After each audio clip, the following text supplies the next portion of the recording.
Hello everyone. आज physics के इस सेशन में हम लोग प्रकाश का पूर्ण आंतरिक परावर्तन यानी total internal reflection of lights के सारे एमसीक्यू बेस्ड प्रश्नों को देखेंगे जो आने वाले एग्ज़ाम के लिए बहुत ही इम्पोर्टेंट है। तो चलिए देर न करते हुए इस सेशन को स्टार्ट करते हैं। इस सेशन में हम लोगों का पहला प्रश्न है, सघन माध्यम में बना वह आपतन कोण जिसके लिए विरल माध्यम में अपवर्तन कोण का मान 90 डिग्री होता है, इस कोण को क्रांति कोण कहते हैं। इस कोण को क्रांति कोण कहते हैं। हम सब जानते हैं कि जब प्रकाश की किरण सघन माध्यम से विरल माध्यम में आती है तो वो अविलंब से दूर जाती है और विरल माध्यम में अपवर्तन कोण का मान आपतन कोण के मान से बड़ा हो जाता है। अब यदि आपतन कोण का मान बढ़ाते जाएं, आपतन कोण का मान क्या करते जाएं, धीरे धीरे बढ़ाते जाएं, तो आपतन कोण के एक विशेष मान के लिए अपवर्तन कोण का मान 90 डिग्री हो जाएगा। अपवर्तन कोण का मान कितना हो जाएगा? 90 डिग्री हो जाएगा। तब इस आपतन कोण को हम लोग क्रांति कोण कहेंगे। अर्थात क्रांति कोण सघन माध्यम में बना वह विशेष आपतन कोण है जिसके लिए विरल माध्यम में संगत अपवर्तन कोण का मान 90 डिग्री होता है।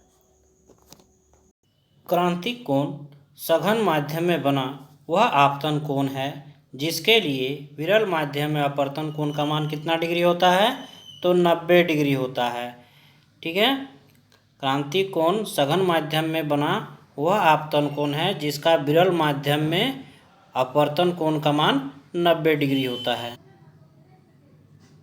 क्रांति कोण C तथा अपवर्तनांक म्यू में संबंध को दर्शाता है।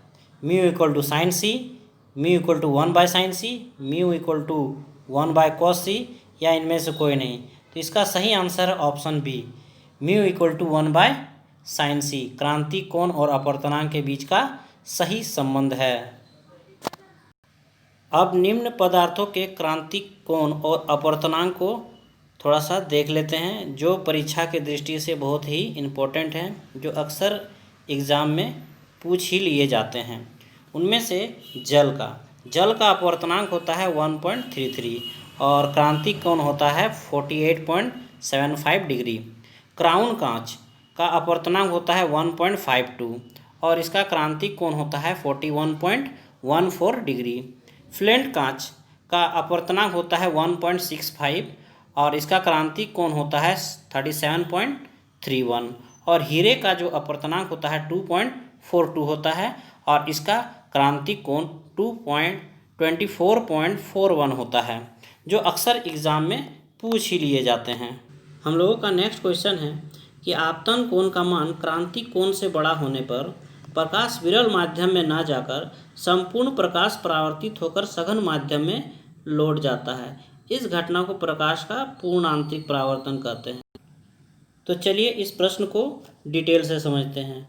हम सब जानते हैं कि प्रकाश की किरण जब सघन माध्यम से विरल माध्यम में आती है तो अविलंब से दूर हट जाती है और विरल माध्यम में अपवर्तन कोण का मान आपतन कोण से बड़ा हो जाता है। आपतन कोण से क्या हो जाता है? बड़ा हो जाता है। तो मान लेते हैं कि सघन माध्यम हमारा कांच है, ठीक है, और विरल माध्यम मेरा वायु है, ठीक है, विरल माध्यम मेरा वायु है। तो जब प्रकाश की किरण कांच से वायु में आएगी तो वो अविलंब से दूर हट जाएगी।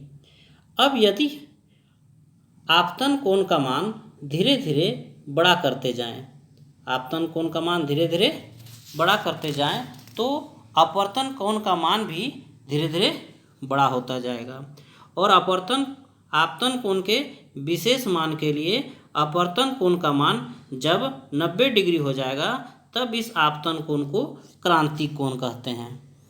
तब इस आपतन कोण को क्या कहते हैं? क्रांति कोण कहते हैं। अब यदि आपतन कोण को और बड़ा कर दिया जाए तो कोई भी अपवर्तित किरण नहीं मिलेगी, बल्कि किरण परावर्तन का नियम का पालन करती हुई वापस सघन माध्यम में परावर्तित हो जाएगी।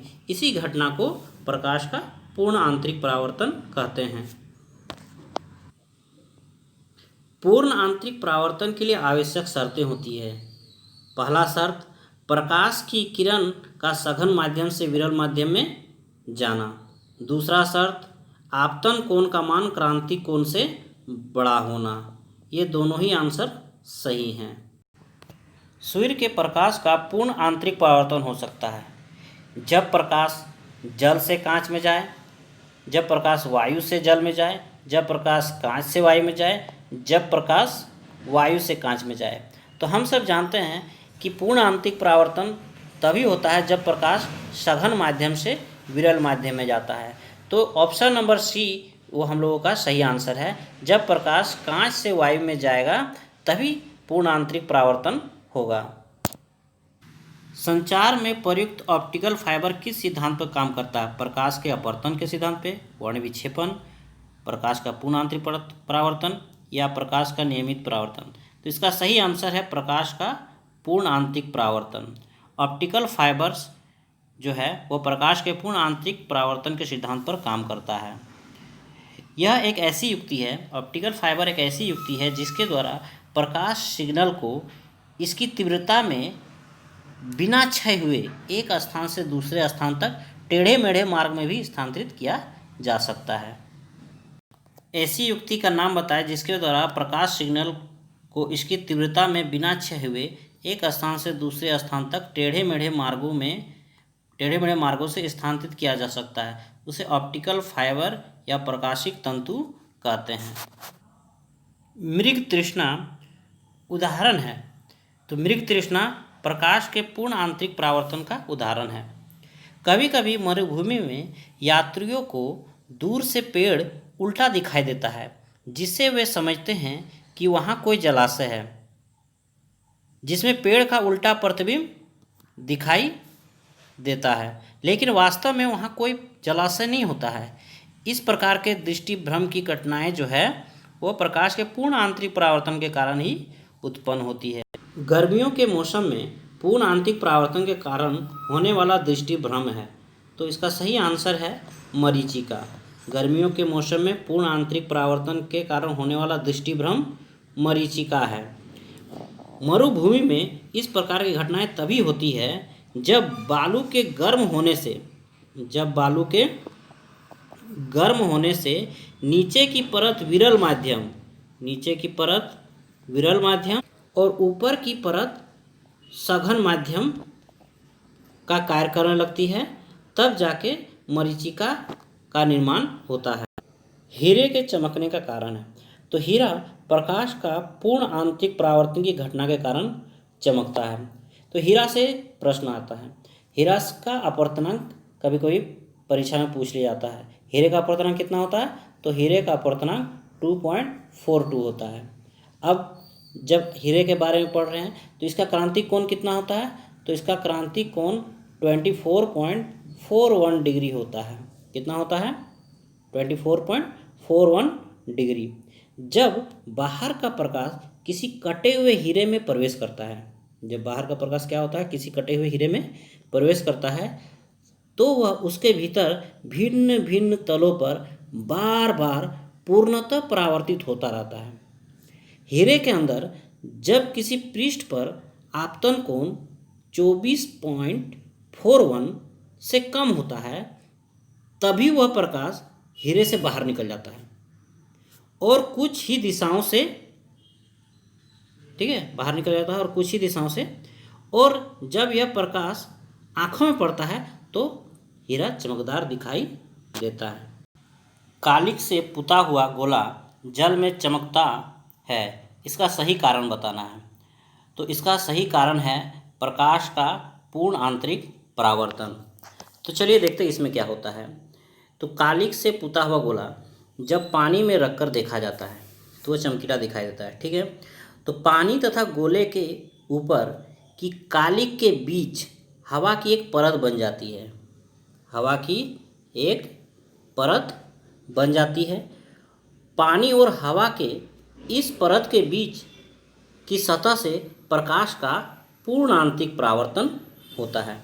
और जिसके कारण वो गोला जो है वो चमकीला दिखाई देता है। नेक्स्ट क्वेश्चन है, जल में पड़ी हुई परखनली का चमकीला दिखाई देने का क्या कारण है? तो इसका भी सेम रीज़न है, प्रकाश का पूर्ण आंतरिक परावर्तन। प्रकाशिक तंतु ऑप्टिकल फाइबर का उपयोग किया जाता है विद्युत सिग्नलों को प्रकाश सिग्नल में बदलकर प्रेषित करने में, प्रकाश सिग्नलों को दूर संचार में।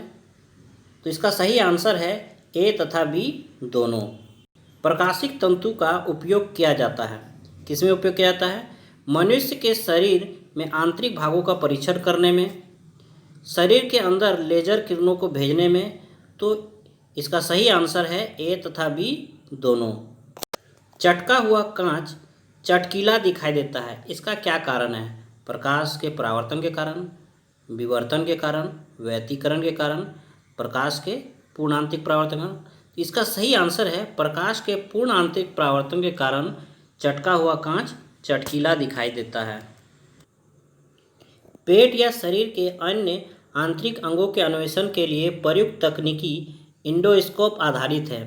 तो यह प्रकाश के पूर्ण आंतरिक परावर्तन की परिघटना पर आधारित है। एंडोस्कोपी का अर्थ होता है अंदर देखना, और ख़ास तौर पर इसका अर्थ होता है चिकित्सीय कारण से एंडोस्कोपी की मदद शरीर के अंदर देखना। एंडोस्कोप एक ऐसा उपकरण है जिसका उपयोग शरीर के खोखले अंग अथवा छिद्रों के अंदर जांच करने के लिए किया जाता है।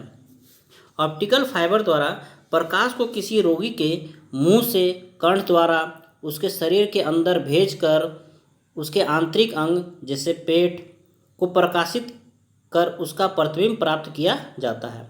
इस चिकित्सीय तकनीकी को हम लोग अंतर्दर्शन या एंडोस्कोपी कहते हैं, और जो कि प्रकाश के पूर्ण आंतरिक परावर्तन की परिघटना पर कार्य करता है। एक काटा हुआ हीरा क्यों जगमगाता है? अपनी आंतरिक संरचना के कारण, प्रकाश के शोषण के कारण, प्रकाश के पूर्ण आंतरिक परावर्तन के कारण। इसका सही आंसर है प्रकाश के पूर्ण आंतरिक परावर्तन के कारण एक काटा हुआ हीरा जगमगाता है। जब बाहर का प्रकाश कटे हुए हीरे में प्रवेश करता है तो उसके भीतर भिन्न भिन्न तलों पर बार बार पूर्णतः परावर्तित होता रहता है। हीरे के अंदर जब किसी पृष्ठ पर आपतन कोण 24 डिग्री से कम हो जाता है तभी वह प्रकाश हीरे से बाहर निकलता है, और यह प्रकाश हमारे नेत्रों पे पड़ता है, तब हीरा चमकदार दिखाई देता है। निम्नलिखित प्राकृतिक तथ्यों पर विचार कीजिए। स्थलीय तापन, प्रकाश का पूर्ण आंतरिक परावर्तन, प्रकाश का अपवर्तन, प्रकाश का विवर्तन। इनमें किस तथ्य के कारण मरीचिका बनती है? तो स्थलीय तापन और प्रकाश के पूर्ण आंतरिक परावर्तन के कारण मरीचिका बनती है। तो इसका सही आंसर है ऑप्शन नंबर ए। निम्न में से कौन पूर्ण प्रकाश को परावर्तित करता है जिससे कि प्रकाश की तीव्रता की कोई हानि नहीं होती है? दर्पण, लेंस, पोरोप्रिज्म, इनमें से कोई नहीं। तो इसका सही आंसर है पोरोप्रिज्म। पोरोप्रिज्म जो है वो पूर्ण प्रकाश को परावर्तित करता है। ये पोरोप्रिज्म का एग्जाम्पल है जिसमें प्रकाश पड़ रही है और यह पूर्ण प्रकाश को क्या करता है? परावर्तित करता है। पोरोप्रिज्म जो है एक समकोणिक समबाहु प्रिज्म है। इसका उपयोग पेरिस्कोप, जिसे हम लोग पारदर्शी कहते हैं, दूरबीन यानी बाइनोक्यूलर में किया जाता है, जिसमें पूर्ण आंतरिक परावर्तन की परिघटना होती है। प्रकाश तंतु के आकार के बावजूद प्रकाश उसमें प्रगामी होता है, क्योंकि वह ऐसा यंत्र है जिसे संकेतों को एक स्थान से दूसरे स्थान स्थानांतरित किया जा सकता है। यह किस प्रकार की परिघटना है? तो यह घटना पूर्ण आंतरिक परावर्तन की घटना है। श्वेत प्रकाश में 7 रंग होते हैं। इस तथ्य की खोज निम्नलिखित में से किस वैज्ञानिक ने की? रमन ने, न्यूटन ने, मैक्सवेल ने, आइंस्टाइन ने। इस क्वेश्चन का आंसर आप लोगों को कमेंट बॉक्स में बताना है, और आपको साथ ही साथ बताना है कि आज का सेशन आप लोगों को कैसा लगा। यदि अच्छा लगा तो मेरे चैनल को आप सब्सक्राइब करें, लाइक करें और शेयर करें।